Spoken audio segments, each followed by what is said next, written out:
So we're going to now talk about Latin America and what's happening in Latin America, some of the importance of legislation.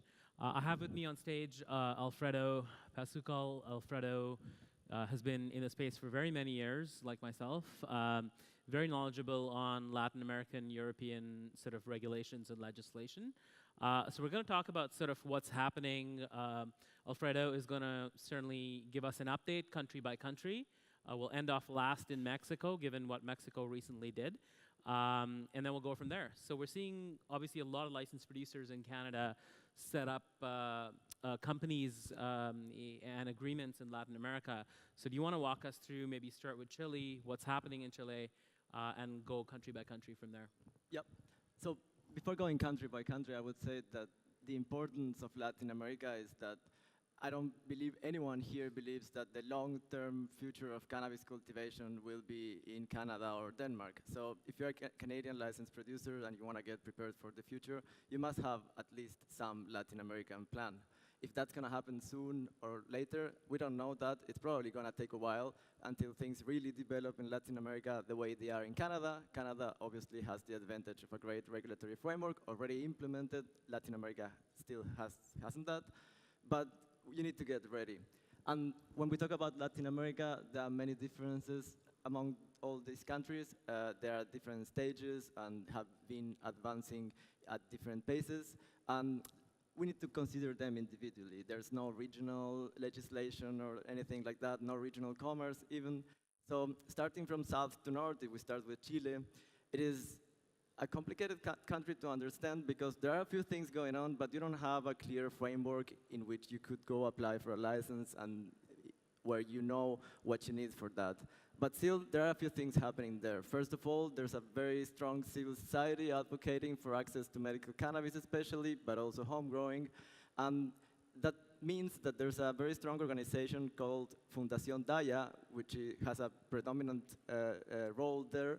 They are together with an Australian company doing clinical trials for medical cannabis products, and at the same time, they are able to sell that within Chile thanks to a special permit of the government.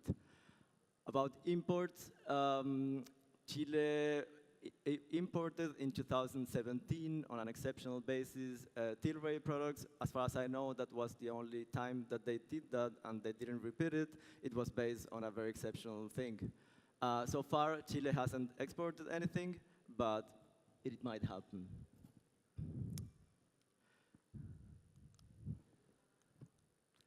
When we continue with Argentina,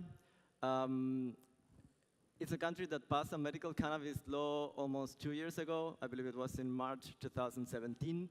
It was regulated soon after, a few months later, but almost nothing happened since there.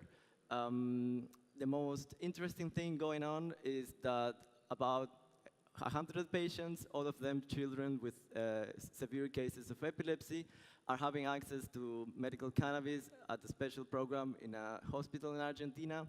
Those oils are being provided by a Canadian company. As far as I know, for free for the patients. It's being donated by the Canadian company. And the idea is to have some sort of clinical trial there to see if it works for epilepsy in children.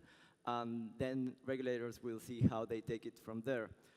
The law originally was supposed to be very comprehensive, including cultivation and manufacture within Argentina. That hasn't happened so far. The law is quite clear that it should be government agencies the one in charge of cultivation and manufacture. If and when they're going to do it and how, maybe they involve private companies as well, one way or another. That's still unclear, and there aren't that many signals to provide certainty with that. So who qualifies for medical cannabis in Argentina, and who kind of pays for it? It is almost exclusively children with epilepsy. Pediatric. Okay. Yeah. Usually when you talk about medical cannabis in Argentina, people mean CBD oil. Okay. It is usually what they mean. Right. Who pays for it? So in the case of the children at this hospital, it's Afria donating the oils. It's not the government. But the idea is, with the law at least, that patients shouldn't be the ones paying for it. Okay. Uruguay. So Uruguay is obviously a very interesting case. It was the first country to legalize nationwide cannabis in all of its forms, medical, recreational, and industrial, from seed to sale. It is very interesting because of that, and also because of the lessons we can learn from the implementation. It's been a few years already. The law was passed in December 2013, so it's been a while, and we've seen how things have been evolving. So starting with recreational cannabis, there are 3 different ways in which Uruguayans or legal residents, but not tourists, can have access to recreational cannabis. The first one, and the one that was implemented first, only 1 year after the law was passed, is home growing. Anyone can have up to 6 plants at the home and harvest 880 grams a year. They need to register for that. It is not automatically legal. You need to register with the government, and you will be in a government database that allows you to do that. And that works pretty well. There are about 7,000 people registered for home growing, and there haven't been that many complaints in that area. Another way to have access to recreational cannabis, and you need to choose among one of these 3, you cannot have them all, is cannabis clubs. They work similar to home growing, obviously, but in this case, you grow together with other people. The minimum number of members is 15, the maximum 45. On average, each club has about 25 people. And again, you need to register it as an association. It's a non-profit. It's for members only. Each member might receive up to 480 grams of recreational cannabis a year. The club might have up to 99 plants.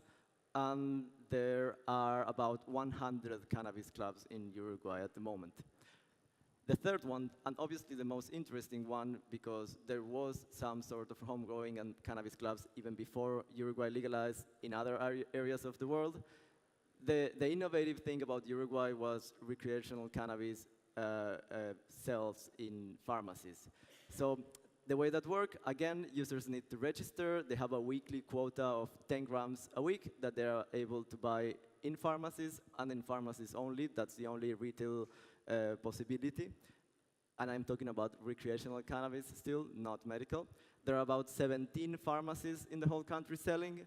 That's not much, even if it is a small country, because there are over 1,000 pharmacies that could be selling and aren't doing that.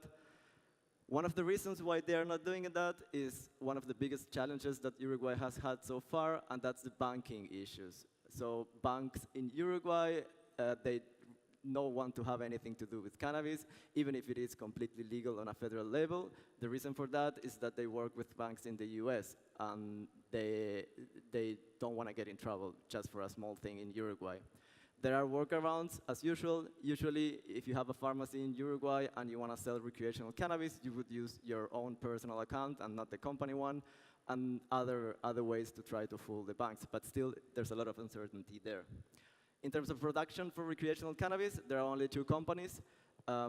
These 2 companies have a production quota of about 2,000 kilograms a year, but they haven't been able to produce that. There were production issues, especially at the beginning, and sales started in July 2017. One of the biggest issues there is that most of the time, at least at the beginning, there was absolutely no product available. So the Canadian story now isn't really new. In Uruguay, same thing happened. Obviously, it's another magnitude, but it still happened there. Even today, there are still production issues. With only 2 LPs, 1 fails or the 2 fail, and then you have absolutely nothing. So that's been one of the main challenges there. And then we have medical cannabis. In the case of medical cannabis, little progress was made so far. There's only 1 product being sold in Uruguay as medical cannabis, and it is imported. It's not produced in Uruguay. It is CBD that is imported from Switzerland and then bottled in Uruguay and sold through pharmacies as medical cannabis with prescription. Then that's the only thing that's being sold as medical cannabis, but patients could apply for a special permit to import directly medical cannabis, and a few of them do it as well. So they are not limited to just this one option that is registered in Uruguay. So, often people think that Canada was the first country to legalize cannabis for recreational purposes, but it wasn't. Uruguay actually was the first one. So why did they legalize cannabis for recreational purposes? That's a good question. I should have started with that. So the reason why it was legalized in Uruguay, and I believe it's also the reason that explains why industry developments have been relatively slow, it's because the reason why it was legalized was public safety. That was the main concern. Uruguay at least used to be a relatively safe country compared to other countries in Latin America, but in 2012 and 2013, there were a few cases of extreme violence unseen before, at least in the years before, in Uruguay. And people were outraged, the government needed to do something, so they came up with about 13, I think it was, ideas to reduce violence in Uruguay. One of these 13 was, let's legalize cannabis to reduce the power of the black market and narco violence in Uruguay. And it's obviously the one that got the most attention. Nobody remembers the other measures, but this one was the most important one. So it was never about creating an industry. It was never about export possibilities. It was never about profit. It was just about getting rid as much as possible of the black market. And for that, the state would have control over absolutely anything in the process. And how's that worked out? So, I mean, in Canada, often people ask us, will the black market go away? And it's October 18th, and it's October 20th, and it's November 17th, and they're still there. So how has it worked out in Uruguay? I mean, what's the success rate been from a public policy perspective? So I think one of the mistakes in Uruguay was that the goal was to reduce violence and get rid of the black market, but it wasn't measured it wasn't defined how you would measure this goal. So that was a mistake, because if you see what happened since legalization, even since sales started in pharmacies of recreational cannabis, the black market didn't go anywhere. It's still there, even for cannabis. Seizures of illegal cannabis increased, and a lot since legalization. So in that sense, it wasn't successful, but you cannot say if it was because of legalization or for other reasons. It could be that the police is more effective at finding illegal cannabis now. But I would say that one of the reasons why there wasn't a sharp decline in the black market and drug-related violence, it is because the way people could have access to it is very limited. So I said there are only 2 licensed producers. What I didn't say is that they are only allowed to cultivate 2 strains provided by the government that are capped at 9% THC. The only product available is flower, when it is available. I said that at least during the first month, most of the time there was absolutely no product available in pharmacies. So users can only have access to a flower with maximum 9% THC. That's not for everyone, and even if they, and that is if they can find it, which is not always the case. So I would say if you really want to reduce the black market, you need to provide users with availability of different products, and in different areas as well, which is another problem. Only 17 pharmacies in the whole country. Some people would need to travel hundreds of kilometers to be able to get to their nearest retail point, and there's no online shopping as in Canada, for instance. So it's like Canada. Some provinces, people have to travel hundreds of kilometers. Yeah, to access. You cannot buy it online and get it shipped to your home. So I would say if you really want to reduce the black market, different products, readily available. One thing Uruguay did well, I suppose, in terms of trying to get rid of the black market was with pricing. I didn't mention that, but that was one of the main issues in legalization in Uruguay, and it was that price should be similar to the black market or lower for a higher quality product. And it is sold at about $1.50 per gram. So in that sense, they were very conscious. That's the retail price. That's the retail price. The licensed producer gets about $1 a gram. Wow. I was going to ask you why some Canadian licensed producers are not in that market, but I think I know why now. Yeah. It's $1.50. Well, there's one of these 2 licensed producers is about to be sold to a large Canadian LP. It's almost there. Interesting. And there are all other Canadians also cultivating hemp in Uruguay. So that's another thing. There are about 11 companies growing hemp. Still, no one is exporting anything, but that's the idea. Everyone wants to export. And do they differentiate CBD from THC in Uruguay? Like, can you start to formulate, I don't know, protein powders with CBD in Uruguay? We haven't seen that yet. So the Ministry of Health has been quite restrictive as well with type of products, and we haven't seen this. But there are a couple of exceptions. One is mate. I don't know if any of you is familiar with what mate is. It's a hot drink, very popular in Uruguay, Argentina, and other regions in Latin America. Everyone drinks that in Uruguay. And there's one version with hemp. Excellent. Brazil. Let's talk about Brazil. Let's go with Brazil. So Brazil is huge. So obviously, because of the size of this country, everyone should be considering what's going on there. But so far, there isn't that much. For the past few years, a few thousand patients have been able to import mostly CBD oils on an exceptional case-by-case framework. So the way it works, if you are a patient, or if you want to be a patient, is first you need to find a doctor, and that's not easy. Even if you find the doctor, then you need to apply for a federal permit that will allow you to buy directly online a CBD oil and then get it shipped to Brazil. And then you buy it online and you receive it in Brazil. I would say there are many bottlenecks in Brazil. One of the largest ones is that there aren't that many doctors willing to prescribe, and also that even if the Anvisa, which is the regulatory agency, doesn't really restrict the types of products that could be imported, the government body that regulates the medical profession only recommends doing that for children and young adults with epilepsy. So again, what we see here is that medical cannabis is usually associated with CBD oils. In terms of national production, there's almost nothing. There's one NGO that, after a very lengthy process in the justice, in which they complained that they couldn't afford importing their medicines, got a permit from the justice to cultivate for their members. There are a couple of small research projects as well, but other than that, it is very limited. I would say it is positive that the trend has been positive so far. I mean, we haven't seen any developments that were negative for this. It started with nothing, and now at least we have a few patients importing. In any case, with the new government in Brazil, nobody really knows what's going to happen. Everyone thinks that things will not get better having the new president there. But everyone said that with Trump as well, and now many people are at least expecting changes to happen next year in the US. So with these kind of presidents, you never know which way they're going to go. So if imports are allowed in Brazil, do we have some patient stats? How many patients are currently importing medical cannabis? So rarely are these stats published, but there are a few reports that the government agency gave to local press, and it is a few thousands. I would say now it is between 4,000 and 5,000 patients. So they get a permit for a year, and within this year, they're allowed to import what the doctor prescribes. Is there any challenges with that prescription process? I mean, why are we not seeing more patients sort of access medical cannabis? Doctors, I would say it's the main bottleneck there. Right, okay. So quickly about Paraguay.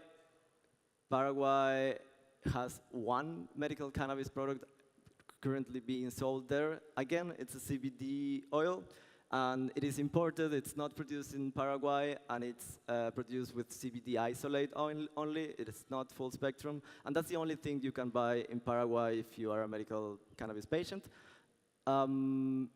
If and when they will regulate this in a more comprehensive way, it is very uncertain now. But the reason why Paraguay could be important, it's because right now it's one of the largest producers of illegal cannabis in Latin America, so they definitely have the conditions to create an industry if they wanted to. But of course, there are other issues there, such as institutional stability and risks that would need to be managed carefully.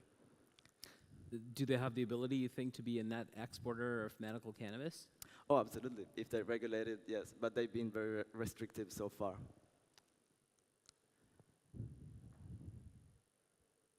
So Peru is a little bit more interesting. Again, they passed a law. The law is still not implemented. The reason why it is interesting is because it's a relatively large country and because anything can happen there. The law is very generic. It doesn't really specify what's going to happen. That needs to be regulated, and the regulations have been delayed over and over again. But as always, they are about to be published. I hope they will soon. And once they do, it's going to be interesting because it could be that it's very restrictive in the sense that they will allow the import of Sativex only. That's a very, very rare scenario. I don't think that's going to happen. To the other extreme, that they will allow cultivation, production within the country and exports also. So because of that, would follow Peru closely and see how things develop there. And obviously, Colombia, it's the country that has been all over the news in the past year, and there are good reasons for that. I would say that in Latin America, as of today, it's the country that has the most solid medical cannabis framework. It's medical only, not recreational. Recreational is not going to happen with the new government especially. But when it comes to medical cannabis, it is interesting because it allows cultivation, manufacture within Colombia, and exports too. So there's one modality of license that's supposed to be for exporting. And things have developed very quickly there. The past year, we've seen news about Colombia all the time. There are many companies already with licenses. But the situation as of today is that nobody is exporting absolutely anything yet. And nobody is selling anything for commercial purposes within Colombia other than one company that what they did in order to be first to market was to import CBD and start selling topicals. That's the only thing made out of cannabis that is being sold illegally within Colombia. So in terms of how the framework works, you could apply for cultivation or manufacture licenses, and these have different modalities. In terms of exports, it's only extracts. They are not allowed to export flower. And before you're able to produce for commercial purposes, after you get the licenses, you need to apply for quotas. And the first quota will not be for commercial purposes. It will be for research and development. So you need to show the government that you know what you're doing.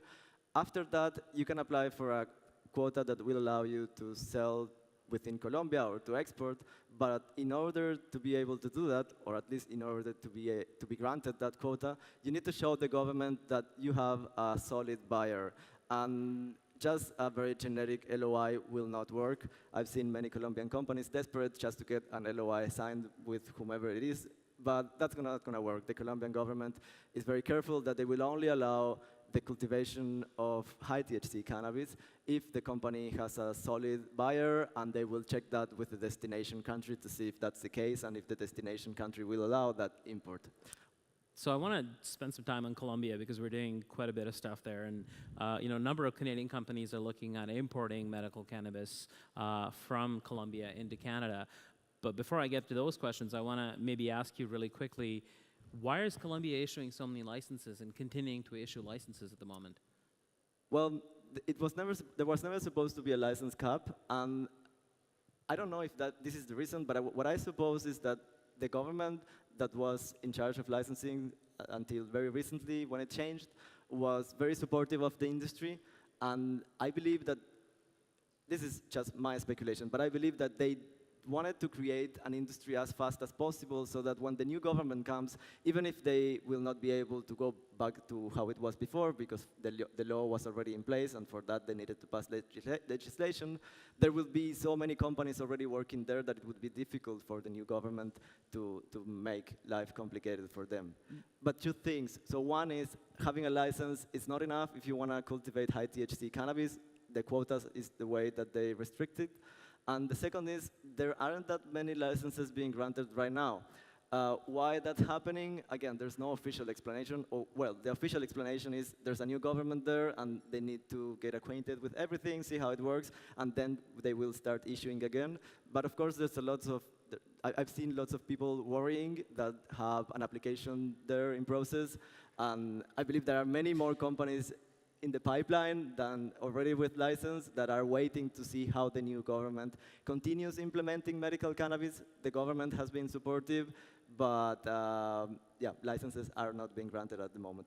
Yeah, because the challenges that we see, and we're helping a number of Canadian companies import medical cannabis right now, and we're doing some R&D imports as well. The challenge is that the Colombian government doesn't seem to be cooperating with Health Canada and some of the requests that we're making for information in terms of what are the pesticides that are being used, how are you maintaining GACP and GPP from a production perspective. So are there some companies in Colombia that are doing stuff better than others in terms of GMP, GPP, those sorts of things? And can you sort of share who maybe some of those companies are? Yeah, so there are many licenses, but very quickly, before going to the last country, I said, I talked about the quotas. What I didn't talk about is one more step that you need before you are able to produce for commercial purposes, and that is registering the genetics. I believe there the Colombian government was very pragmatic, the previous one, and what they said and did was to say, so basically any genetic currently available within the Colombian territory, you can come register it before the end of the year. And once you start that process and then you finish it, you are able to cultivate that for commercial purposes. So now there's kind of a race in Colombia to register as many genetics as possible. And so far, there's only one company that finished that process. You don't need to finish it before the end of the year, but you need to start it. But there's one called MedCann that announced it a couple of days ago that they were the first ones to complete the registration of the genetics. So that's one thing. The other one about the quotas, there are a few companies, I don't know how many because that's not official. If I had to guess, I would say between 5 and 15 maximum that are in the process already cultivating and in the process of finishing their research and development quota, which would be the first one needed, and then they will be able to apply for commercial purposes. Interesting. Okay, and and what do you make of some of the GMP companies? Are they truly going to be able to get into European GMP? Because I mean, the one thing I see all the time is, I see a whole bunch of Colombian companies, come to us and say, "Well, help us get European Union GMP." And do you think that is something that will be achievable and sustainable in the long run? Because I see that as being a significant opportunity for them to play in the global scale. Yeah, well, if you speak with Colombian companies, the 100 companies will tell you we are in the process of being EU GMP certified. Obviously, when you look at what they've done so far, there are a few that are doing things seriously and investing the necessary capital to get to that point.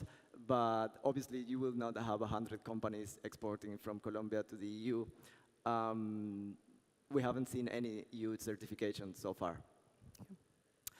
So before the time is over, let's go to Mexico, which is really important because of what's happening at the moment there. So very quickly, Mexico so far had a very limited medical cannabis program. I will not go into the details of that because it was extremely limited and because it's going to change now. There's a new incoming government. The president will take office now in December, and they already presented in the parliament a bill to legalize nationwide cannabis in all forms, medical, recreational, and industrial, from seed to sale. So they would become, if they move quickly, the second country in Latin America to do this. And it is very interesting because that would put even more pressure in the US, having Mexico and Canada with legalized cannabis on a federal level. Very quickly about the bill, it is very comparable to the Uruguayan one, and actually Uruguayan authorities were there explaining Mexican ones how they did it, and you see a lot of similarities. There's also home growing, there's also cannabis clubs, there's also the limit of 480 grams per person when you grow at home. In Uruguay, it's 6 plants. In Mexico, it would be 20. In the case of the cannabis clubs, I believe the maximum number of members, it is 150. Well, it doesn't matter, but it is very, very similar. And in terms of cultivating for commercial purposes, there will be licenses for that as well, and also for retail. I think one thing that Mexico learned from Uruguay, or I want to believe that, is that you shouldn't limit retail to pharmacies only, which was what Uruguay did with the law. When the law was passed in Uruguay, it was very clear that only pharmacies would be the ones allowed to sell. For reasons that are complicated to explain right now, only a few pharmacies ended up selling, and the government couldn't find a solution to say, let's have some sort of other retail shops to do it. In the case of Mexico, that won't be the case. And why is Mexico being so vocal about recreational legalization before they even have a medical program? I mean, we've seen most countries start with a medical program, sort of figure out all of the kinks of the system, and then kind of perfect it. Why are they being so vocal about rec right out the gates? I would say, again, comparable with Uruguay, the main motivation behind legalization in Mexico now is to reduce violence and reduce the black market. And because of that, they are being so vocal about it. And when do you think we'll actually see licenses? Like, what does this look like? That's the one thing that I hear all the time is, when can I apply for a license in Mexico? Well, that's always hard to say. The bill is in the parliament. The new government has been extremely vocal about this being one of the things that they will do very quickly. So they have the necessary majorities in the parliament. They shouldn't be any big challenge for them to pass the law. But obviously, after the law is passed, the regulations need to come into place. For that, they would have 6 months period after the law is passed. What we've seen in Latin America is that it usually takes longer than what the law says. But if we are optimistic, I would say they pass it the first half of the year, they regulate it by the end of 2019, and maybe we start seeing the implementation in 2020. Because it's going to take them a long time to figure out policy, legislation. Oh, yeah. I mean, they've said they're going to adapt a lot from Canada, and they're going to look at what we've done. But I think it's going to still take them quite a bit of time to get this through Parliament. And to try and handle both medical and rec seems to be a lot. Especially because of all the violence going on in Mexico, drug-related violence, and provide the stability necessary for companies to actually go there and invest in this area will be definitely a challenge for the government. But many high-level authorities of the new government have been extremely vocal about this, that they will go forward and as quickly as possible. Excellent. Well, that's pretty much all the time that we have for this panel. But before we end it, I wanted to just see if anyone has any burning questions on Latin America. We will have someone with the mic going around. If you do have any questions, if you want to raise your hand, that would be great. We have a question right here in front. If you could just say the company that you're with and your name, that would be great. Good afternoon. My name is Kevin Lauwers. I'm Dutch media, and I'm representing a group of investors from all over the globe, so Canadian, USA. I have a question about several speakers from today, like the Africa speakers, but also your story. Everyone, and also Malta right now, does want to become like an excellence of cannabis. And I think a lot of stories are being made, and maybe investors in this room are trying to invest in this industry because they think that a lot of money has been made.